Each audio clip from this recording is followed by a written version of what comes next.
Seru, siniar edukatif, ringan dan unik. Assalamualaikum warahmatullahi wabarakatuh. Nama Boys. Ketemu lagi bersama saya Ansar dalam siniar seru ya. UPT Balai Diklat KKB Malang. Alhamdulillah kita sudah masuk episode keempat, dan yang menarik pada sesi ini kita telah kehadiran tamu kita ya. Ada Mbak Ayu Sajidah ya. Ya betul Selamat Bapak. pagi Iya oke. Pagi. Mbak Ayu. Iya. Ya, jadi nama-nama Om Boys ini sekilas ya tentang Mbak Ayu Sajida ini, mungkin kalau di kalangan teman-teman penyuluh keluarga berencana di Jawa Timur mungkin udah banyak yang kenal ya. Ya enggak juga Oh, enggak Pak. juga. Jadi Masih junior, masih junior. Jadi Mbak Ayu ini salah satu penyuluh KB inspiratif ya yang ada di Ya, tahan semoga dulu ya, Pak, ya. yang ada di Jawa Timur, dan insya Allah sebentar lagi bergabung ya di kantor pusat Kementerian betul. Kependudukan Mohon doanya. dan Pembangunan Keluarga slash BKKBN. Baik, Mbak Ayu ya, jadi pada pagi hari ini saya akan mengulik ya banyak tentang pekerjaan Mbak Ayu sehari-hari. Oke. Kemudian yang ditunggu-tunggu nih oleh teman-teman penyuluh mungkin ASN ya, rata-rata di Kemenduk bangga karena saya sedikit kasih bocoran nih ya. Jadi Mbak Ayu ini lulusan dari luar negeri. Ya. Negaranya di mana ya? Biasa disebut UK Ya atau betul. Inggris Iya ya. Pak. University ya, Southampton. Untuk bagaimana cara mendapatkannya, nanti sebentar kita akan ulik habis Ya. dengan Mbak Ayu. Oke, Mbak Ayu, pertanyaan pertama saya, Mbak Ayu tahun berapa masuk di KBN. Kemenduk Bangga? Oke, Kemenduk Bangga ya. Kita instansi sudah bertransformasi Sudah berubah menjadi sekarang. Kementerian Kependudukan. Dalam artian tugasnya mungkin lagi lebih serius ya Pak ya, lebih mungkin kompleks dan lain sebagainya. Cuman ketika flashback, saya bergabung di BKKBN itu 2019. 2019. Ya, jadi saya masuk 2019 dan kebetulan lasarnya juga di sini dulu Pak. Malang. Di KKB Malang. Jadi KKB Malang selalu di hati. Selalu di hati. Jadi ada kedekatan emosional ya dengan 3 bulan Pak, bayangkan. Jadi ya udah 2019. ya. Itu masih fresh graduate, selesai program sarjana langsung Tidak. gimana?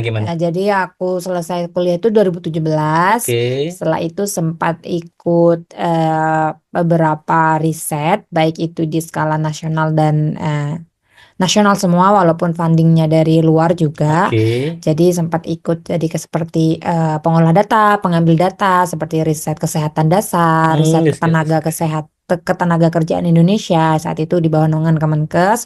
Setelah itu memang passion saya lapangan sih Pak. Memang Oke. passion saya lapangan, ada kesempatan jadi field researcher. Jadi field researcher bersama USAID dan Indohun dulu, jadi meneliti tentang pengalih fungsian lahan gitu. Jadi Oke. kalau lahan yang awalnya memang hutan, beralih fungsi misalnya kalau di Papua jadi tambang emas atau kalau Oke. di Riau jadi sawit.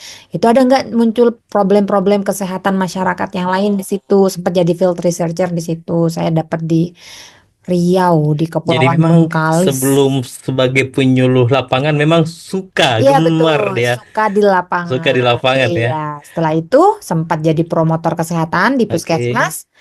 Sebentar aja, habis itu ada rekrutmen CPNS dari BKKBN, ya kita coba aja. Ya alhamdulillahnya sampai sekarang kita di Oke. BKKBN dan di Kemenduk Bangga. Jadi Mantap. Kemenduk Bangga. Baik, artinya sebelum masuk sebagai ASN di Kemenduk Bangga BKKBN ya, apa sih yang mendorong Mbak Ayu sehingga memutuskan, oh saya mau jadi ASN nih? Oke. Apakah dorongan orang tua, Itu sih. dorongan Jujur orang itu. tua, atau memang dari diri sendiri? jujur dorongan orang tua ya. Ya memang tidak dipungkiri orang tua di Indonesia juga masih melihat bahwa profesi ASN dan lain sebagainya itu mungkin dianggap sesuatu yang mungkin dari sisi stabilitas atau Oke. memang dari pride dan lain sebagainya itu masih beberapa yang memang menganggap itu suatu hal yang bagus yang positif gitu. Tentu iya saya rasakan sendiri. Cuman di sisi lain saat itu ketika memang BKKBN membutuhkan banyak sekali formasi penyuluh KB, di pikiran saya penyuluh keluarga berencana itu sedikit banyak mungkin juga bersinggungan dengan masyarakat gitu. Cuman saya juga belum dapat gambaran secara gamblang bahwa yang akan saya kerjakan itu ya seperti pekerjaan saya Oke. sehari-hari gitu. Saya cuman dulu memilih ya udah menurut orang tua, habis gitu ada kesempatan ini di Jatim nih, lumayan banyak butuhnya. Jadi kita coba gitu, let's give it Oke. a shot. Jadi pertama memang fashionnya Mbak Ayu ini suka di lapangan itu Ya, satu. ya, Kemudian yang kedua faktor terbesar ada dorongan dari orang tua. betul. Dan alhamdulillah ya bisa Ya, match lolos, gitu betul. match ya masuk ya. Baik sebagai penyuluh lapangan di Jawa Timur saat itu. Betul. Oke, sekarang saya mau masuk Mbak Ayu sebagai penyuluh di mana Mbak wilayah binannya? Ya, kebetulan saya dari pertama kali penempatan itu di Kabupaten Jember. Kabupaten Di Kabupaten Jember. Jember, Oke. Jawa Timur di ujung timur ya. Maksudnya mendekati ujung timur lah, kan paling ujung Banyuwangi. Sebelum Oke. Banyuwangi itu ada Kabupaten Jember. Saya di situ, Pak. Dari awal sampai Dari sekarang. awal. Oke. Keseharian Mbak Ayu atau apa sih fungsi menurut Mbak Ayu tugas dan fungsi sebagai penyuluh KB yang setelah Oke. dijalani beberapa tahun ini, Mbak? Oke, kalau misalnya saya boleh sharing sedikit pengalaman saya yang nggak banyak, baru 5 tahun dari penyuluh KB Itu itu. lama loh, Mbak. Ya, Baru 5 tahun ya nama-nama ya kalau voice-nya. daripada senior-senior yang sudah ahli Oke. ini kan nggak ada papanya saya Siap, melihatnya. oke. Jadi saya termasuk yang unik Pak. Maksudnya penyuluh tuh biasanya stay. Maksud saya ketika dia ada di tempat situ, mutasi itu jarang terjadi. Nah, Mm-mm. cuman karena memang semakin kesini kita juga semakin tahu tantangan rasio penyuluh KB juga semakin sedikit, ya itu terjadi di mana-mana. Akhirnya di kabupaten saya tuh saya adalah penyuluh yang paling sering dimutasi. Paling Nah, sering paling dimutasi. sering, nggak ada yang 4 kali dimutasi Jadi 5 kecamatan tahun ini sudah sebetulnya. 4 kali 4 mutasi. kali, iya. Hampir tiap tahun ya Betul, nama-nama voice ya. betul, betul. Sampai saya tuh ada julukan, eh eh, udah kamu spesialis memperbaiki, tinggal ya. Saya nggak tahu maksudnya itu ya. Tidak semua tempat yang saya kunjungi tidak baik, bukan Bukan, seperti oke. itu. Cuman pasti ada hal yang sudah kita bangun, Di habis itu tempat ditinggal, sebelumnya, ya, oke. dan coba kita bangun lagi, nanti harus ditinggal dan sebagainya. Saya pindah 4 kecamatan yang berbeda-beda. Pernah di wilayah perkotaan, pernah juga di wilayah pedesaan, Pedesaan. pernah juga kalau di Jember itu kan suku itu bercampur ya antara Madura dan Jawa. Pernah di yang mayoritas Madura, ada Oke. juga pernah yang di mayoritas Jawa. Jadi secara kultural lumayan ini deh Pak, lengkap gitu pengalaman saya di lapangan itu.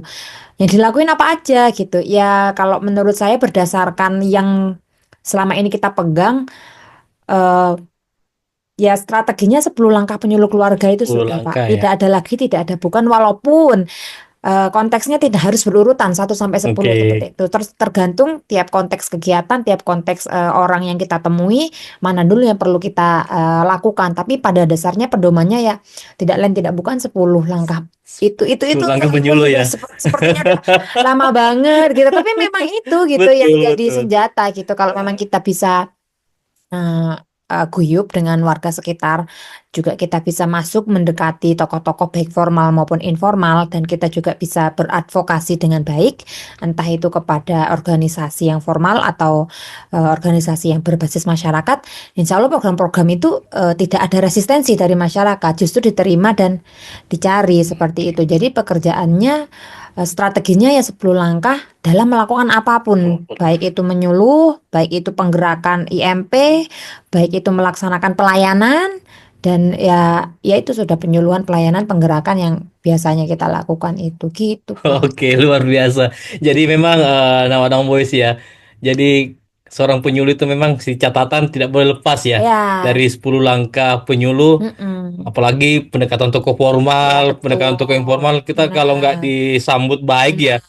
oleh pemerintah setempat, kemudian tokoh-tokoh informal yang ada ya, Iya benar. kemudian bagaimana kita melakukan pelayanan, pendataan, pemetaan. Jadi semua penyuluh harus ingat ya, Ya. 10 langkah penyuluh itu. Ya, jadi kan istilahnya ketika kita berbicara 10 langkah, ketika disebut langkah satu, pendekatan, tokoh informal, langkah dua, pemetaan. Secara kata-kata, narasi itu singkat, Pak, Betul, betul. sederhana. Tapi di balik itu, pendekatan tokoh informal atau formal, kita butuh banyak Butuh hal. banyak hal. Butuh memahami budaya sekitar, Mm, butuh menilai dulu bagaimana SDM yang mm, ada di situ, butuh juga paling enggak riset dulunya di sini gimana capaian Oke, sebelumnya dan sebagainya. Jadi satu langkah dua langkah itu bukan hanya kata-kata, tapi kita perlu mengkapasitasi diri sebelum kita melakukan itu kan kayak oke. gitu, Pak. Baik. Terima kasih ya, Bu Ayu, penjelasannya tentang apa yang telah dilakukan sebagai seorang penyuluh ya.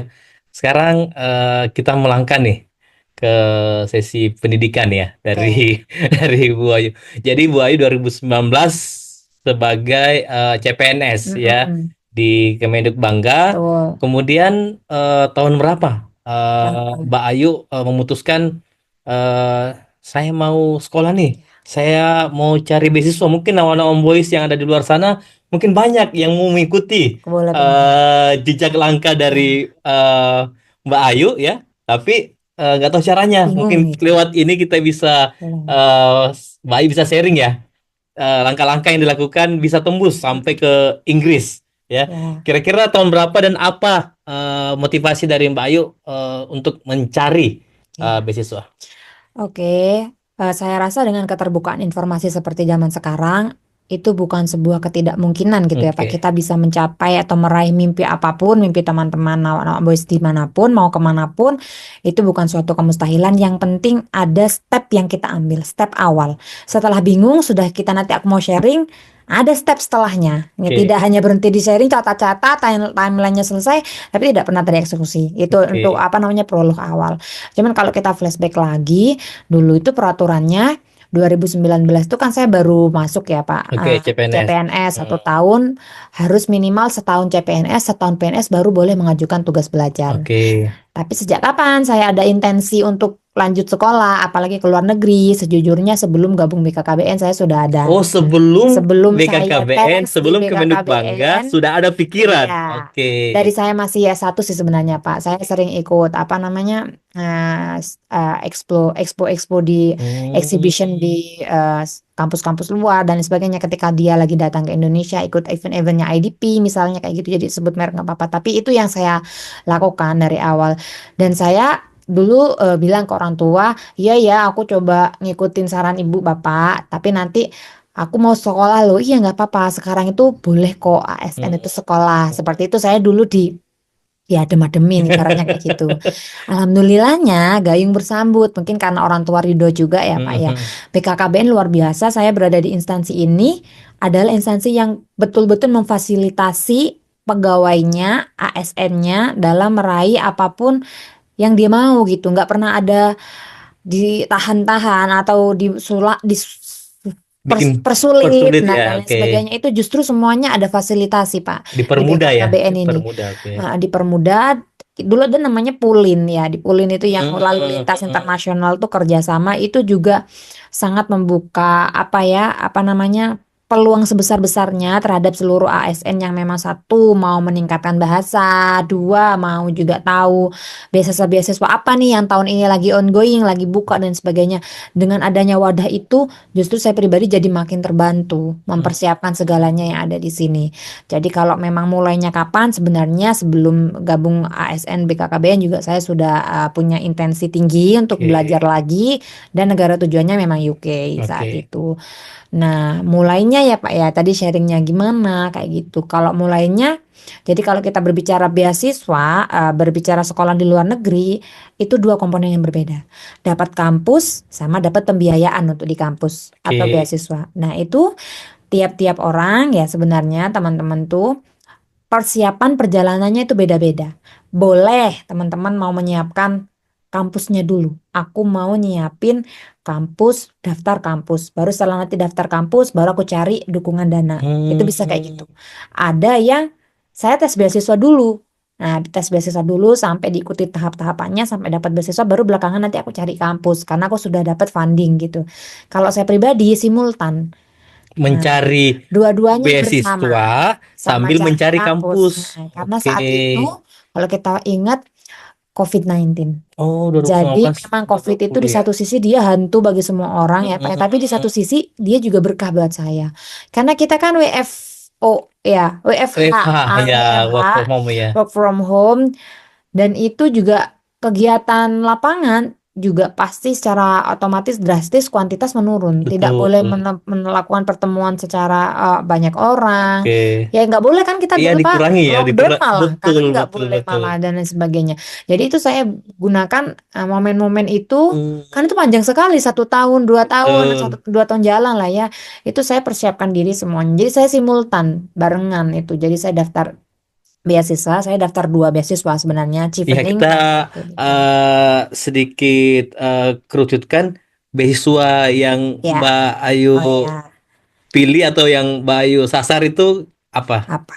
Jadi kalau misalnya tahun itu di tahun 2020 saya daftar 2 beasiswa, LPDP dan LPDP, Chevening. Chevening. Nah, Chevening itu yang dari pemerintah UK. Kalau Hmm, LPDP kan dari pemerintah kita. oke. Itu pertama kali yang saya ikuti justru Cheveningnya. Itu Cheveningnya Hmm, berproses sampai wawancara, tapi regret itu ditolak setelah ditolak, itu. oke. Karena saya masih mau ke sana, mau ke luar negeri juga harus punya funding dong. Dan saat itu juga alhamdulillah LPDP buka.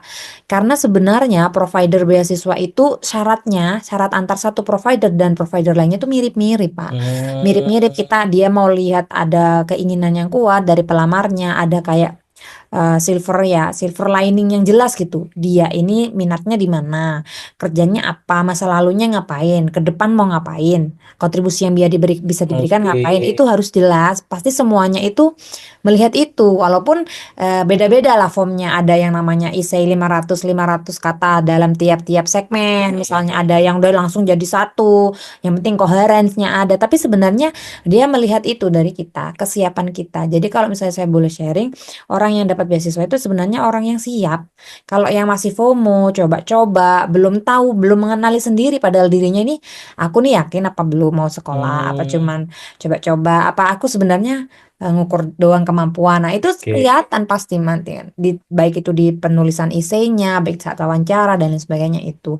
Jadi saya termasuk yang simultan mempersiapkan keduanya, kampus bareng sama beasiswa juga bareng.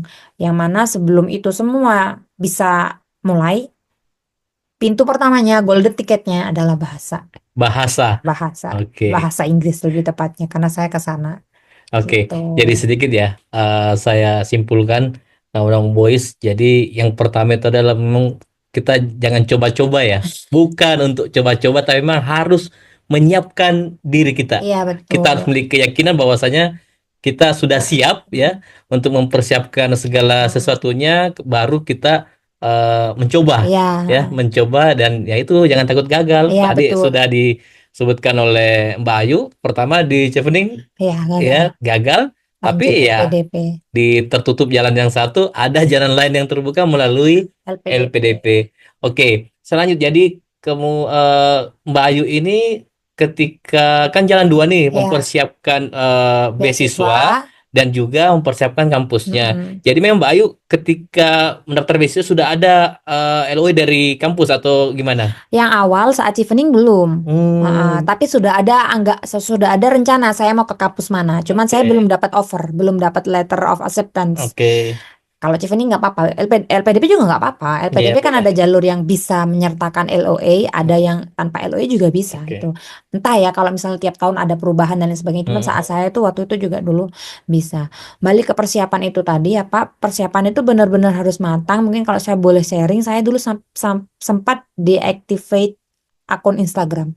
Karena menurut Hmm. saya itu takes time banget, kita scrolling nggak sadar dan lain sebagainya. Padahal itu bisa digunakan buat riset Oh, kampus, seperti itu. riset jurusan, riset apa sih problem di Indonesia, gapnya yang memang itu sesuai dengan kerjaan di kantor kita atau sesuai dengan background pelajaran kita. Itu saya hampir 1 tahun deactivate IG karena memang butuh waktu kontemplasi yang betul-betul sampai-sampai saya menemukan, oh bener aku ini latar belakang pendidikanku ini dan aku harus mendalami di pendidikan yang mana gitu. Jadi saya kan nggak linear Pak. Oke. S1 saya Kesmas, S2 saya demografi, Oke, ini saya baru tanyakan. Jadi S1-nya Kesehatan kesehatan Masyarakat masyarakat di di UIN Syarif Hidayatullah Jakarta. Jakarta. Mm-mm. Kemudian Kemarin ngambil di University Southampton Southampton demografi. Demografi. Ya, Jadi Kesehatan Masyarakat ke Demografi. demografi. Oke, Mbak, saya flashback kembali. Tadi kan mempersiapkan dua ya. Hmm, Mempersiapkan beasiswa dan mempersiapkan kampus. Sekarang kita bahas fokus dulu mempersiapkan beasiswanya nih. Oke, beasiswa dulu. Kalau untuk beasiswa, ini kan nama-nama boys banyak yang trauma ya dengan TOEFL kalau dalam Ya. negeri ya, atau kalau luar negeri itu IELTS ya. Gimana sih tips atau trik dari Mbak Ayu untuk mengatasi tentang ya itu tadi Oke, TOEFL atau IELTS tadi, ya benar. Jadi memang golden ticket lah ya saya golden ticket bilang. ya, oke. Harus punya profisiensi bahasa. Profisiensi bahasa itu tanda bahwa kita siap mengglobal. Kalau Oke. kita nggak punya tiket itu, gimana orang mau percaya kita bisa belajar dengan baik, Oke. kita bisa berbaur dengan apa namanya locals di sana dengan baik, kita bisa menjalani hari-hari dengan smooth. Kalau kita tidak punya alat bertukar informasi, yaitu bahasa. Jadi memang bahasa itu harus punya. Caranya seperti apa? Sebenarnya di dewasa kini kita sudah banyak banget materi resource yang kita bisa dapat secara murah dan gratis di internet, tapi memang harus alokasikan waktu. Oke. Jadi saya dulu setiap hari mengalokasikan waktu mungkin sekitar 2 sampai 3 jam harus ada untuk belajar komponen tes di bahasa Inggris. Saya dulu IELTS IELTS ngambilnya ya, ya, oke. karena kalau di Luar UK negeri. pakainya IELTS. Oke. Mungkin luar negeri yang kalau Australia juga masih bisa pakai TOEFL kan. Bisa pakai TOEFL. Nah, cuman Oke. kalau UK memang spesifiknya IELTS. Harus Nah, IELTS ya harus kalau di IELTS. Inggris UK itu Ya, ya. Oke. dan skornya berapa itu juga beda-beda syaratnya. Tiap kampus punya standar yang beda-beda. Kalau Ada UK saat yang itu berapa? saya 7. 7, minimal 7 ya, Ya, minimal 7. tapi ada kok yang 6, 6,5 itu ada Oke. tergantung jurusan. Kalau Oke. beasiswanya mensyaratkan 6,5. Ya. Kalau kampus 7 berarti kan harus 7 kalau kita mau Mm-mm. ke sana. Ibaratnya seperti itu. Nah, kembali ke persiapan bahasa. Sebenarnya saya mau mengajak atau menyasar ada teman-teman yang memang nggak suka bahasa Inggris, nggak punya basic bahasa Inggris, nggak Oke. punya basic belajar bahasa Inggris dan menjadikan bahasa Inggris itu momok mungkin ya takut hantu gitu. Itu teman-teman mau tidak mau kalau memang mau punya mimpi entah itu kemanapun itu dikesampingkan dulu ketakutan, ketidakbisaan dan lain sebagainya karena sebenarnya berbahasa itu tidak apa-apa salah. Oke. Yang penting berkomunikasi itu orang memahami maksud kita. Oke. Kita juga bisa memahami orang menyampaikan apa di kita. Masalah salah, masalah accent nggak bisa cepet, masalah grammar itu dikesampingkan dulu. Nah, itu yang penting kita biar bisa berani ngulik-ngulik bahasa Inggris nih, belajar di bahasa Oke. Inggris. Nah, itu yang awal ya. Itu biasanya jadi kayak blocking yang paling besar gitu. Kita nggak bisa melangkah. Kalau udah itu bisa, mau nggak mau harus ini. Suka nggak suka aku harus Harus belajar. mau ya. Ya. Nah, itu kita baru memanfaatkan link-link yang sudah ada banyak banget di sekitar ini. Oke. Di YouTube, di podcast. Jadi saya tuh denger ya, untuk meningkatkan kalau IELTS kan ada 4 komponennya ya Pak. Writing, reading, listening, speaking. Speaking. Nah, jadi untuk listening itu saya sering podcast ya, dengerin di podcast-podcast yang Oke. murah-murah di mana-mana itu nggak mesti harus subscribe juga lebih baik.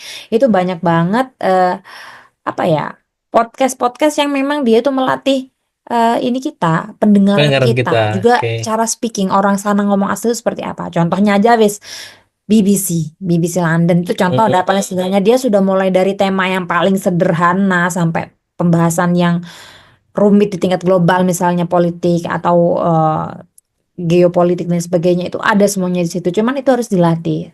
Tiap hari kita dengerin satu podcast itu mengaktifkan kemampuan kita mendengarkan bahasa asing dan memprosesnya menjadi informasi yang bisa dipahami. Itu ya cara Mbak Ayu untuk Iya, melatih betul. listeningnya ya. Listeningnya. Oke. Bahkan saya itu sampai menyeting kamar saya itu kayak ujian beneran. Jadi aku Oke. tutup, sounds-nya aku taruh, aku print saat itu paper base kan, aku computer base juga ada kan sekarang, tapi saat itu biar kayak tes beneran aku print tuh kertas jawaban IELTS. Jadi dia muter, ya aku sambil kayak ujian beneran. Dan itu sampai sekarang masih ada Pak nilaiku mulai dari 4, 4,5 itu naik dan sebagainya Oke. sampai pas tes bisa gitu Oke, tahan melewati dulu itu. Mbak Ayu. Jadi Harus Nawa Boys ya, analogi aja mendengarkan waktu. tadi. Jadi Mbak Ayu ini menceritakan bahwa nggak langsung Iya ya, benar. nggak instan Nah, ya. Jadi nggak langsung tiba-tiba bisa tembus 6,5, 7 ya, ya. Ada proses yang dilalui. Bahkan tadi sampai di setting di kamarnya iya, untuk melatih satu aspek aja, listeningnya aja, pendengaran aja mm-mm. ya. Di setting sedemikian rupa di kamarnya sehingga seolah-olah Iya, kayak sedang tes. tes. Mm. Luar biasa. Ya, kayak gitu. Oke, lanjut Mbak. Kalau untuk mengasah speaking, apakah setiap menyuluh bahasa Inggris atau gimana nih? Enggak juga ya. Oke, Nanti gimana yang gimana? ngerti nggak ada, nanti saya ditinggalkan. Itu kalau tadi listening, termasuk nonton film ya, Oke. nggak usah pakai subtitle dan Subtitle, lain sebagainya. oke. Itu untuk speaking sebenarnya bisa. Habis kita ngomong, dia nanya apa kabar, kita bisa pause tuh kan, Pak. Terus kita Oke, ulangin lagi. sampai segitunya ya. Sekali, dua Luar kali biasa. untuk Oke. aksen, untuk dapat feel dan lain sebagainya bisa lewat Mm-mm. seperti itu. Tapi memang aku akui kalau untuk speaking dan writing itu memang harus ada tandem, harus ada teman yang saling memberi Oke. feedback. Itu akan lebih cepat meningkatkan apa ya kemampuan kita dan meningkatkan apa ya. Jadi kan dapat feedback langsung gitu, Pak. Oke. Makanya cari aja temen, cari tandem yang memang mau sama-sama ke sana, saling bikin jadwal. Lagi-lagi harus alokasikan jadwal. Sesibuk apapun teman-teman bekerja, tetap harus dialokasikan. Barang cuma 1 jam. 1 jam selama 6 bulan itu progres juga. Dua Oke. jam selama ya 2 jam selama 3 bulan itu juga sama-sama Tapi progres. biar 10 jam kalau cuma seminggu ya. Iya, itu nguap langsung Pak. Pas mau ujian juga nguap. Tapi Gitu. kita kan membuatnya build ya kita build apa ya membangun suatu Memang. kemampuan. Jadi kan harus berproses sedikit-sedikit tapi yang penting lama. Itu kalau speaking sama writing. Writing itu sudah contoh soal-soal writing IELTS itu sudah sangat menjamur di internet di Oke. mana-mana, termasuk tips and tricksnya, gimana kita cara menggunakan atau menggambarkan grafik, diagram, peta, itu sudah banyak Sudah banget ada ya. tips-triksnya. Tinggal setelah kita tahu praktek, kita bikin nggak tulisan kayak gitu. Kita pernah nggak latihan nulis IELTS dengan contoh soal dengan diagram batang, dengan contoh soal dengan peta, dengan contoh soal dengan adanya persimpangan jalan. Itu kan semuanya membutuhkan vocabularies yang berbeda-beda dan itu mencoba minta koreksikan ke sesama teman gitu. Atau kalau memang teman-teman ada sedikit lebih finance itu bisa juga les Les. persiapan gitu. Iya. Cuman saya nggak les sih, Pak. Oke, ini saya baru mau nanya sebenarnya ke situ. Jadi Nama-Nama Boys ini ya menarik ya. Iya, Saya sempat berbincang juga dengan Mbak Ayu. Saya agak kaget juga. Orang biasanya kan kalau keluar negeri ya paling tidak iya. persiapan melalui les atau bimbingan ya. Ternyata Mbak Ayu dia Ya karena COVID itu, Pak. otodidak ya. Karena COVID itu jadi banyak waktu saat Oke, itu. tapi memang usahanya luar biasa ya, meskipun sendiri ya, tapi paling tidak bisa menciptakan Ya, ya seolah-olah lagi les meskipun eh tutornya ya, tutornya dia sendiri iya. dan yang akan tes dia sendiri. Saya ingat tuh sampai saya print, Pak. Bahan-bahan reading itu saya print Oke, tebal sekali seperti ini dua dua saya jilid sendiri. Jadi saya habiskan 1 hari 2 reading, 2 reading, 2 reading itu jadi dua. kan habis gitu, Pak. Jadi habis. Jadi banyak info juga ternyata dari reading-reading artikel itu. Oh Oke, ya, semut itu ternyata kayak begini, lebah itu ternyata kayak gini dan lain sebagainya. Cuman saya ingat saya ambil les tapi hanya menjelang seminggu sebelum tes oke. khusus speaking aja. Maksudnya biar saya dapat feel nggak derdek berbicara langsung dengan orang gitu. Maksudnya Oke. buat itu aja sih. Kan memang ada yang hanya kelas satu minggu gitu. Itu pun online zaman COVID kan, Pak. Iya, iya, saya ingat saya les, Pak. Cuman Cuma speaking. seminggu. Ya, seminggu menjelang Seminggu menjelang menjelang tes. menjelang tes. Menjelang tes. Ya, memang kalau kita lihat ya, Nama-Nama Boys memang dari niat ya, niat yang besar, Ya, kemudian apa yang kita lakukan ya. Alhamdulillah Mbak iya, Ayu udah bisa menyelesaikan ya iya, kuliahnya di. Oke Mbak, ya. kemudian beasiswa udah. Sekarang kita lanjut ke kampus. Oke. Indonesia, Inggris kan ini cukup jauh ya. Ya, jauh. Jadi kira-kira gimana nih Mbak Ayu bisa berkomunikasi dengan kampusnya? Berarti karena semuanya ada kampus itu sekarang udah sistemnya website. Di Mm-mm. website kampus-kampus luar itu sudah sangat lengkap kalau teman-teman riset bagaimana persyaratannya, siapa guru-gurunya, habis gitu butuh apa-apa aja administrasinya itu sudah lengkap banget dan itu tinggal diikuti step by step. Ini kalau misalnya ada satu sesi sendiri bisa saya jelasin ini Pak Oh, khusus. panjang gitu ya, Iya, yang iya Pak. Karena memang membuat misalnya kayak s- apa namanya surat untuk statement of purpose gitu. Karena itu kan pasti ada lining yang biasanya oke. gimana caranya kita itu menyampaikan apa namanya maksud kita, bagaimana kita mau sekolah di negara itu, mau ngambil jurusan itu untuk apa, nanti mau ketemu pengajar seperti apa. Itu kan biar adanya tulisan-tulisan seperti itu, ada part-part bagian itu di tulisan kita itu akan membantu kita untuk lebih clear gitu mau ngambil jurusan itu gitu. Oke, Mbak Ayu ini ya udah cukup panjang ya, sudah banyak Iya. berbagi. Mungkin nanti next time Iya episode kita 2. bisa jalan-jalan ya Iya, Bapak aja dari ke Jakarta. Jakarta ke Malang atau saya ke Jakarta boleh lah, nanti Apalah ke kita Jakarta. atur ya. Iya, Terakhir Mbak, ya. karena Mbak Ayu ini punya kedekatan emosional lah, apalagi pernah latar di. Iya benar benar benar. Kira-kira apa sih Mbak kesan dan pesannya selama dengan UPT Bali Diklat KKP Malang ini? Iya, saya selalu merasa KKB Malang itu rumah ya, Pak ya. Kalau ada Oke. pelatihan dan lain sebagainya itu saya tuh kayak nggak apa-apa sendirian di sini, tapi habis itu saya kayaknya udah pernah di sini udah lama gitu dan Oke. ada menganggap rumah termasuk kehangatan dari orang-orang di dalamnya gitu. Siapapun misalnya ada silih berganti dan sebagainya, tapi ternyata kehangatan itu tetap gitu. Itu Oke. yang saya rasakan, Pak. Pasti kan berubah dong orang dengan saya datang 2019 udah pada pensiun tuh Bu Esti, Bu Leli dan sebagainya. Tapi Oke. saya balik lagi ke sini lagi itu tetap aja saya Oke. memaksakan warm itu mungkin apa ya impression saya kan sudah tertangkap saat saat lalu gitu. Jadi Oke, udah sip, sip, sip. itu.